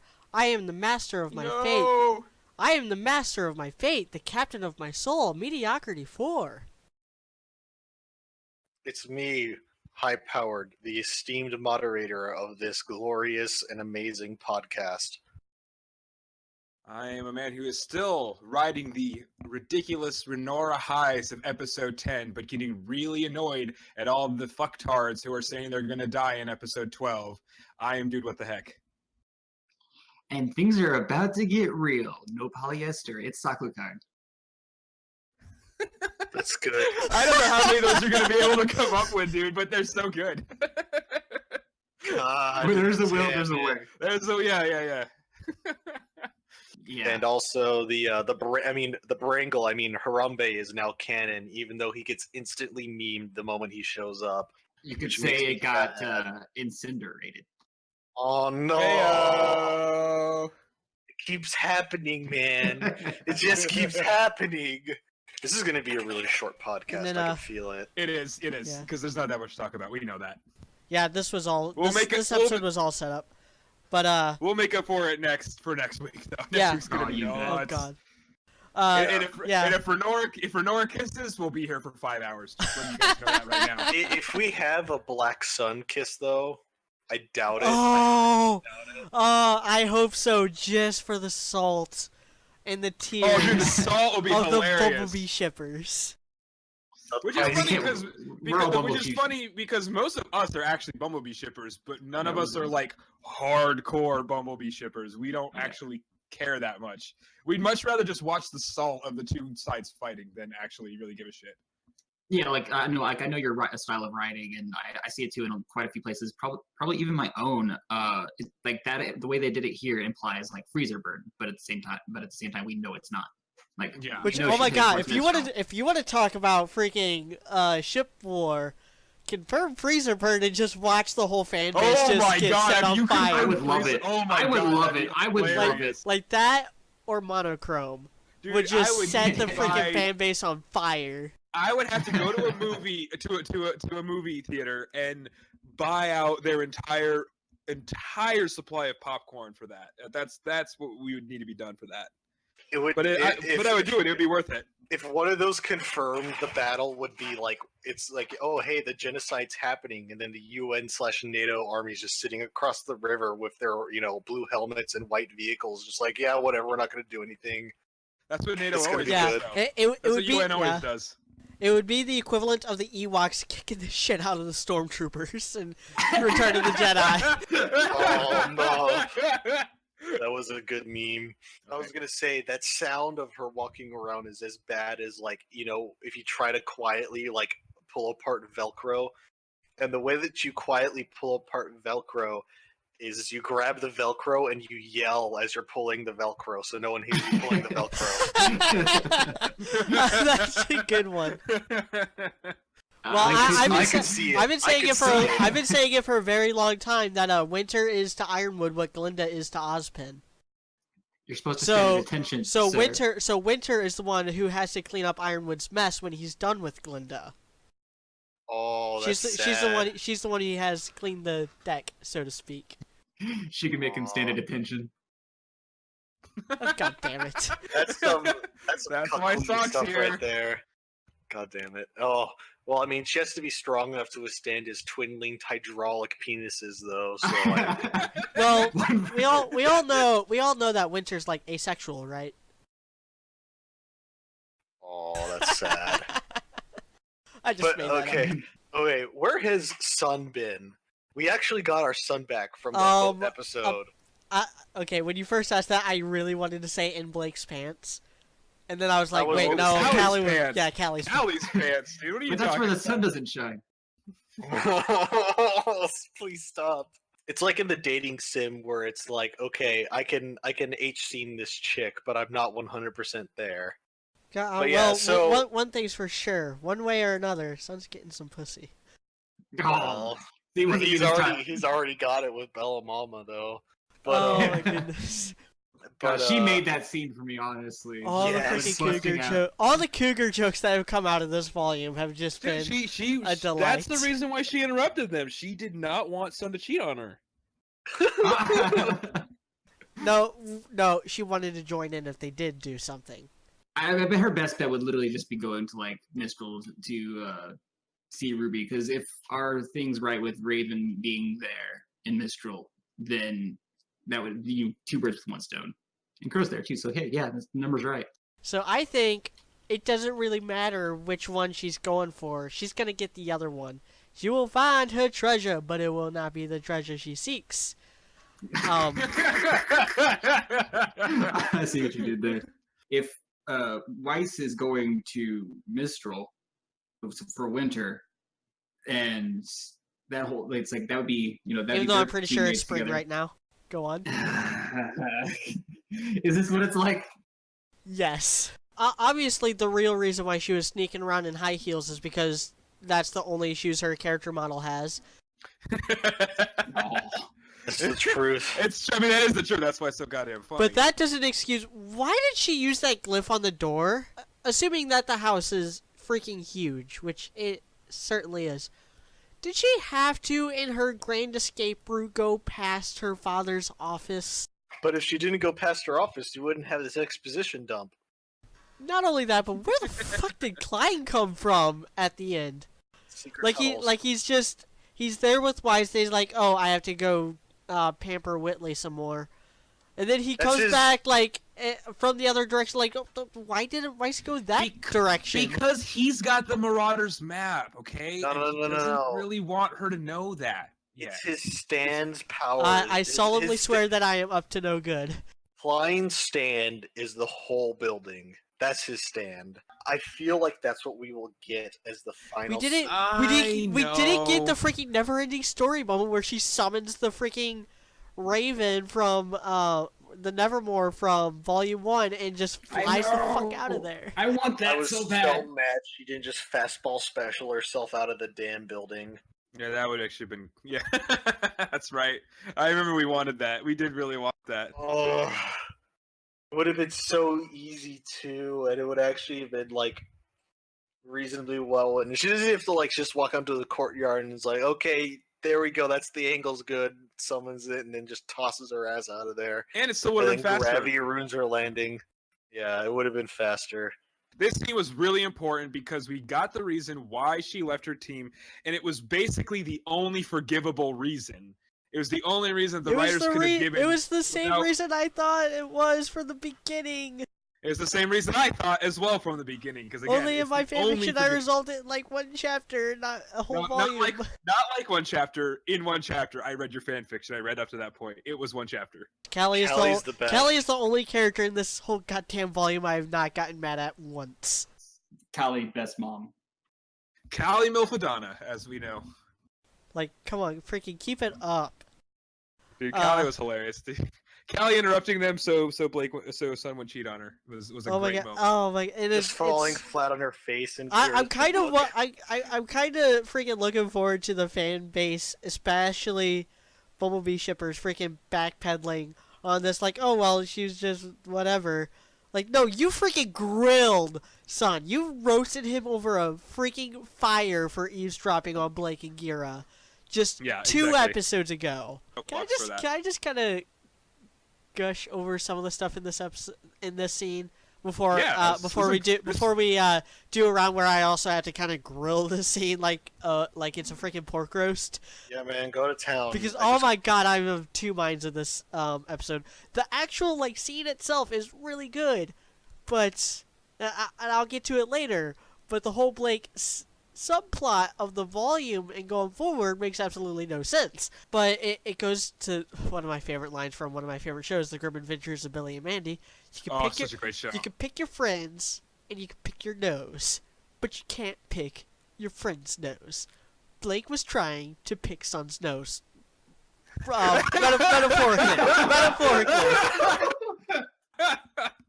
Oh, that's one of the best references ever. Metaphorically speaking, of course. No, that's really good, dude. Billy, wise words from Billy and Mandy. No, that was Mandy that said that. Oh, that was Mandy? Yeah, really? Mandy was telling Billy that because Oh, it was what? it was the body swap episode, I think. Okay, wise words from Grey Delisle then.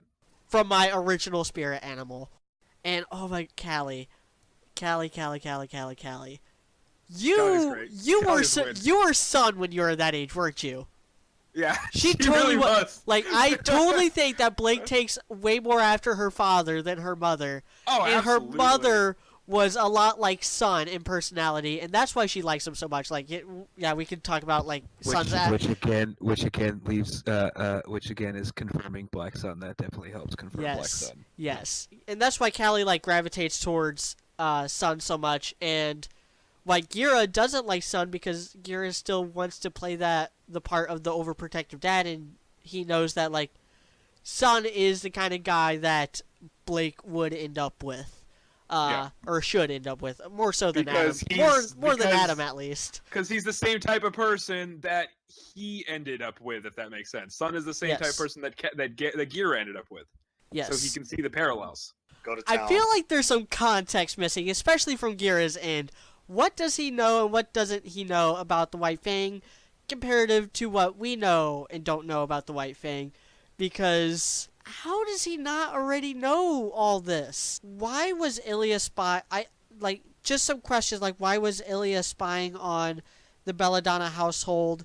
Why did she tell Blake like you should never have come back? Is all this stuff going down in Menagerie? I thought it was going down in Mistral. Like what does Blake returning home to Menagerie have to do with any of this? Because this was all independent of Blake. Like, Finnick and Cossack did not know that Blake was home when they went to tell Gira that, oh, hey, you should kind of keep your eye out for Adam. But the whole thing that set Sun off was that the White Fang don't wear masks in Menagerie. And if he picked up on something, wouldn't literally every other Faunus in Menagerie have picked up on it? Isn't Menagerie supposed to be, like, super crowded, like, 24/7? To the point where they wanted to rebel against the other kingdoms to get more land. So my soapbox is something that I've been really annoyed with Facebook and the internet for the past week, and I'm still seeing it already. And I'm going to have this. Yeah, you know where I'm going with this. I think most people do, because Facebook is inundated with the idea that Ren and or Nora are going to die this episode. The death wish of this fandom is nuts in a lot of ways, and people are either wanting people to die or they're so worried that people are going to die just because Pyrrha died. And nobody really cites any of the other deaths as being, it's just because Pyrrha died. RWBY is selfless, but RWBY is selfless in a very specific way, whereas Pyrrha is selfless in a more doormatty type of way. And in a no will of her own way, whereas RWBY is very more conscious. I don't know if it makes sense, but like almost more consciously selfless. She really cares about everybody else. And she's more like Saitama from One Punch Man. Sure, whatever. I don't get on. Does it. I've seen 2 anime all the way through, and then 1 season.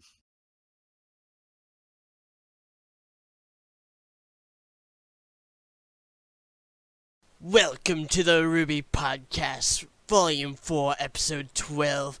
There's no safe haven. I am your Emperor, Mediocrity 4. It's me, the esteemed moderator of this glorious podcast, high-powered, powered by Lone Star, Not a paid sponsor of this podcast. But hey, I'm always up for free money. Me too. Unless you're talking about Lone Star from Spaceballs. No, it's a beer. Okay, my bad. I'm Ballsy247, and I lost the $5 bet from the previous podcast. And squealing like a fangirl over all the amazing episode, it's Dude, what the heck? Wacky waving inflatable arm tube grim. Wacky waving inflatable arm tube grim. Sorry, all joking aside though, much like said Nuclevi, my emotions flock around like a wet sock. And usually wet socks are just the worst. But the cushy Renora feels made it okay. Oh, right, my intro. It's Sock card. You do outdo yourself every fucking time, dude. One day you're not going to be able to anymore. He's just gonna implode. His body's not able to do it anymore. Watch, I will find a way. Suck Illuminati. All right. Not just Suck Illuminati. And so the first part is let's run circles around it and shoot it, which seems to work reasonably well. It's like a Dark Souls boss. It really is. You run it around and you stab it in its butthole, and then you just rinse and repeat until it dies. Yeah, it's the first Grim that I can think of. I don't know. Correct me if I'm wrong. I think it's the first Grim to knock away, get rid of people's aura. Yes. I got a question though. Is that the same building they were in under when they were kids? I don't know. I don't know if that's the point though. No, that was. Either way, it's fucking adorable. Trust me, my soapbox or whatever you want to call it is set to talk about this scene and Nora. Trust me, I don't need to go on anymore. Team Ranger was literally saved by the Forest Service. That's who they were saved by. Yeah. Yes. Just think about that for a second. They were saved by the Forest Service. One thing, they actually set it up in World of Remnant. So anyway, so they get to Mistral, and Mistral looks fucking gorgeous. Let's. It looks that. exactly how I thought it would. Yes, it does. It looks like one of the air temples from Avatar. You know what was even more beautiful? Ruby's smile when she saw Mistral. Oh, god damn. Yeah, that was good. And even more beautiful than that was Renora in the airship, just saying. Well, I knew that for you. I was like, oh. Yeah. We get Crow giving his cane to Oscar, who is, which basically he Oscar. apparently had the whole time. Yes, I know. But we can talk about the negative stuff when we analyze. So It was collapsible. Well, it was collapsible. It was literally one of the toy lightsabers you get like a Walmart. But it was so I think in the very first podcast I made a joke about Crow keeping it up his butt. Now that we know that it's collapsible and what part of it collapses, that is actually a lot more of a possibility. Hey man, the prison purse is not a fun way of storing stuff, but it is an effective way of storing. It is an effective way of storing stuff. He literally pulled it out of his ass. He's done more with his dad's knife and his hands than he's ever done against Grim with his actual weapons. Get this guy a fucking upgrade, okay? Sean definitely made a case for Team Junior in this fight, that's for sure. Yeah, and also John has been working on his sick gains because he basically parries the whole damn horse. Yeah, that was epic. That was awesome. And he used it he used the broadsword. That was so cool. I love that. Part of me was sitting there and I'm like, I want the button mashing prompt and just like and just go to town on it. Yeah, we did get a little upskirt joke with Nora telling Ren not to look up her skirt. And then with the biggest shit-eating grin. The biggest shit-eating grin of, yes, he saw what I wanted him to see. Yes. Oh, that was fucking hilarious. Her panties just say "Love me, Ren" across them. Yeah, love me, Ren. Yeah. Just a thought bubble above her head says, "Take that, martial arts." There's a little like circle or an X over where her vagina is. It just says Ren's dick goes here. That's what you want him to see. Oh.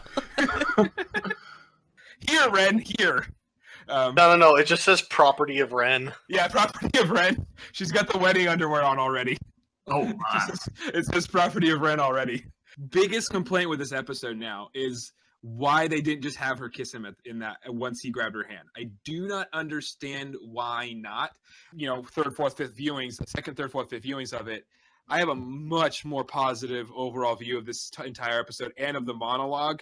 I'll agree it's still a little too long. They still could have cut it. Not only could she have maybe said what she said a little bit faster, maybe cut out a couple of the lines? But they could have had less gaps in between, and they didn't need all of the visual that they did with the other teammates. Some of them were important, some of them mattered, but they didn't need all of them. The second shot with Weiss in the cargo hold, we didn't need that. And yes, the remainder of Team Juniper and RWBY, I call them the main 7 at this point, especially with all the Renora and Lord shots of the that we've been Rings. getting. That is, yeah, there's that. Honestly, I believe that's true. So we have a main 7 now, and RWBY has A developed the magnificent least, 7. a magnificent 7 indeed. And RWBY has now she showed a lot of signs of maturing. Obviously, she was still naive at the end, but I mean that's more of a cue of the season is the coming volume as a whole. But she's learning. She's learning about consequence. She's maturing. She's realizing how reckless she is to a degree, and she's growing up, and that's a big sign because really, out of all the stuff that's always happened, even after Volume 3. We didn't really see her actually growing up. It was the same thing. She's always been the same. It was like, oh, something bad happens. I'm going to go do something about it. I'm going to go try to save the world. Whenever she says that the male isn't as effective, I'm sitting there and I'm like, that might have been how Tyrion found them so quickly. He just stole Ruby's mail. Yeah, she's apparently been sending. That's a letters federal to gang. offense. Do you think Tyrion cares? Yeah, I don't It's a think freaking that. villain. I'll show you. Steals Ruby's W2.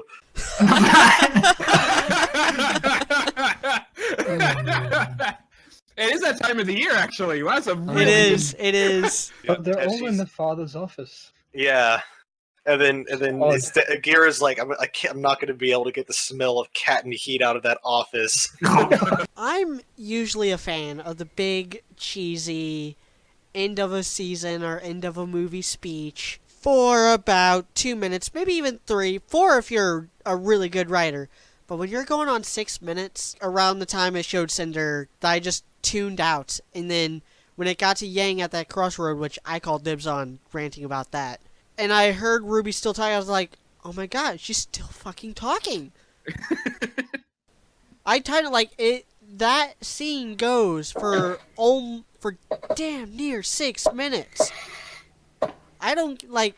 There were parts of it, like even like this, especially the second time, that really brought a smile to my face, and like really, I thought were touching moments. But there's no excuse. There's no reason for it to be 6 minutes long. That's longer than most of my reviews. She's a Japanese pop star. She goes by her mononym. Well, I mean, she doesn't look that different from fucking Born This Way chick. Lady Gaga. Yeah, Lady Gaga. She looks like Okay, a Lady hold on. Gaga outfit already. Hey, you leave Salem alone. Wrong pop star reference. I see what you did there. Chris Brown could go eat a dick and die. But, That's also the wrong one. He said leave Britney alone. That's another. God damn it. We're fucking up all of our pop star references. how the fuck did Yang get there so fast? I think she'd take the boat from The boat Patch would to go mainland. the boat would back go here, the and boat then- would go the same speed for both of them. But then why So- 2 days to get did across Ranger the- walk the entire way and not use something to get there faster in some They way? were looking That's- for an airship at the beginning of the volume, but the airship they heard about was destroyed. Yeah, Yeah.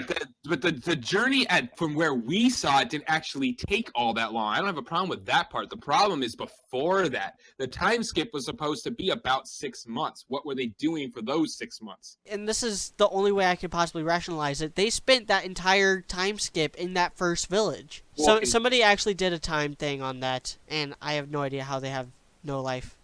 Somebody actually walked across America, and it took them like Just under About 7 months.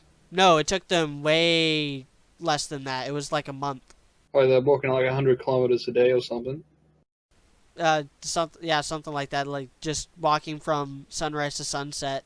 And not only that, but aren't these guys like kind of superheroes? Yeah, Yes. kind of. Why didn't they jog?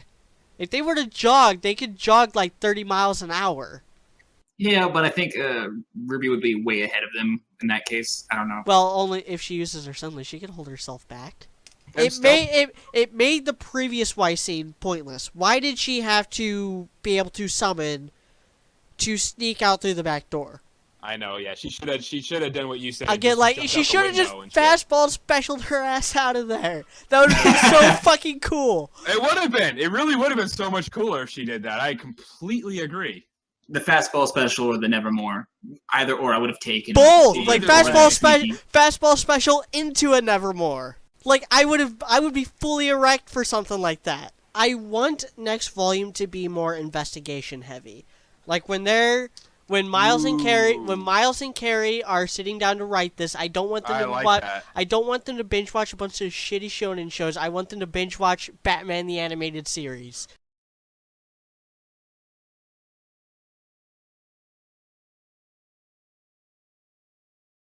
Hello and welcome to the RWBY podcast. Today we are talking about our Volume 5 predictions, and I can see the future. I am Mediocrity 4. It's me, the esteemed moderator of this glorious podcast, High Powered. It's the person who's doing his best not to talk too much about Renora today, but it's really gonna be hard because I love them so goddamn much. It's Dude, what the heck? Socrates once said, "Wisdom begins with wonder." Not to get philosophical on you, but we do wonder about things. Hi guys, it's Socrates. Oh, I have to down this beer now because of that one. Did you just say philosophical?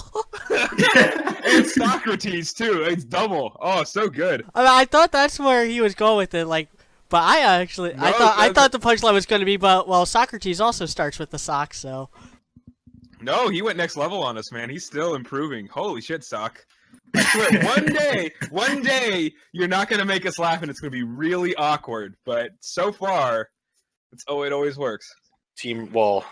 I don't know. Is there like an even like good acronym that we can use? Team RWBY. Team RWBY. Yeah, pretty much. What's that British guy who has the lisp? All of them. Scarlet. Yeah, Weiss probably spent most of her money trying to get to Mistral, and she didn't have to resort to giving Roadhead on the way over there. Crow's got some splaining to do. Yeah, it's like you have silver eyes. Yeah, You're from a tribe of warriors. You know, they can kill a grim with one look. Yeah. What else? Like, what else? Like, where's this coming from? Yeah, and especially Raven's a total fucking bitch. And especially all the stuff they're like, yeah, Crow told us some cool stuff, but I'm not going to tell you. We're just going to leave you hanging there, and for the better part of the next year. Yeah, what I meant to say was, but Vale is still under the control. Is not under control, but it's not the evil. The bad guys are not running the school. It's not Harry Potter 6. It's not Harry Potter 7. Right. Oh, sorry, I just got a picture of like Salem in like a teacher's outfit and like or a schoolgirl outfit. I don't know. Oh. Hold up a second. I almost passed out from blood loss. I want the characters to not just sit around waiting for the plot to happen. I agree. That's my biggest fear, is that they're just going to sit around, like do their own thing or whatever, and pretty much just wait to stumble into the plot. Also, or have the plot hit them over the head. Yeah. Also, another fear I have is that Blake's story will continue to just be stupid. Of course. I didn't even want to talk about that. And I made the reference in my review that I posted earlier today, that the fact that the rooftop fight scene, the worst part of that episode, is the inciting incident for what's going to be Blake's entire plot line for this next volume, and maybe even the volume after that, makes me want to cry. I feel like, and let's be honest, if you got in the time skip, she spent as much time alone with them as she has with her original team. And she's actually kind of gone through more with those three than she has with her original team. And if they throw that shit out the window, I am going to fucking blow up. Crow goes to Winter to get information, and then Weiss is like, "Oh, it's that drunk that you fought." And then, like, as she wait, aren't you Ruby's uncle? Yeah, no, like, wait, aren't you How's Ruby's she uncle? I'm right here, Weiss. Yeah, I don't know why Ruby just sounded like Howie Dewey, but oh, Weiss. No. What's even better Oh, Howie Dewey. is Weiss goes to run an errand, and then Crow comes in, and then Snowbird's happening. In my mind, Snowbird will become real. And then, like, Weiss comes back, and it's just, like, the two of them are just sucking face. And then Weiss is like, Winter! No! Bad! Grabs the water bottle, starts spraying the two of them. If there's any if there's any crack ship that has a chance of not being a crack ship, it's definitely Snowbird. Is there even a three-way ship name between Yang, Blake, and Sun? I don't know. I'm just gonna call it. Yeah, I'm gonna call it Banana Split. The what? Banana Split. There we go. That's a good one. That's a good one. Well done. Well done. Somebody needs to post that in RWBY Republic right now. But she's just probably gonna fuck stuff up like that she did before. I mean, she's always done stuff to mess with people's shit. So it's like to me that's not that big of a deal because that's what she always has done. Yeah, she's just like, oh, you didn't expect this because it was Neo. Yeah, exactly. She's Yang's first real fight since getting her arm, and then Yang just gets her ass kicked. Again, it's like, nope, you're not. You're not even as good as you were last time. Yeah. You guys Make the last skin becomes canon. Oh yeah. That's what they were talking about. I would be okay because all the Bumblebee shippers would lose their minds. I would like to get a little bit of an idea of what Cinder's endgame. I mean, why say Cinder? Salem's endgame is. I just want to taste. I want to peek. Just I want to take my pinky and dip it into that honey and just rub it over my gums and be like, yep, that's what her endgame tastes like, and it tastes terrifying. I'm okay with this. Gross. I'm just visualizing it. It's just like, what is wrong? She has like an inner crisis and might want to rebel against Salem, but not actually be a good guy. Yeah, no. Or you mean like Pyrrha coming up inside her? You know? No.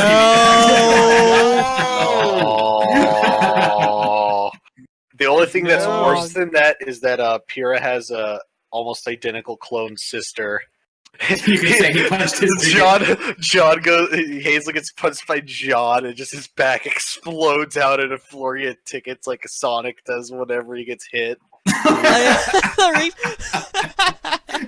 Yes. The Wendigo one's even creepier, though. You become a Wendigo whenever you cannibalize someone, and then you just go around. You become this twisted monster that just continues eating and hungering for flesh. That reminds me, it's like if a cannibal arrives late to like a family feast, do they get the cold shoulder? Oh no! But yeah, I'm still holding out my candle for Dinosaur Grimm. I want. Oh, that'd be great. I want Barney the Man-Eater. Littlefoot's Revenge, and yep, motherfuckers. Ducky's Revenge. Reverse order this time, or do you want me to start? Let's go in reverse order. Yeah, let's go in reverse order. Thank you. Yeah, we're gonna throw Sock under the bus, or I mean under the dresser, like a lot of socks end up, or under the bed, or just lost in the dryer. Under the or we'll hang him on the doorknob.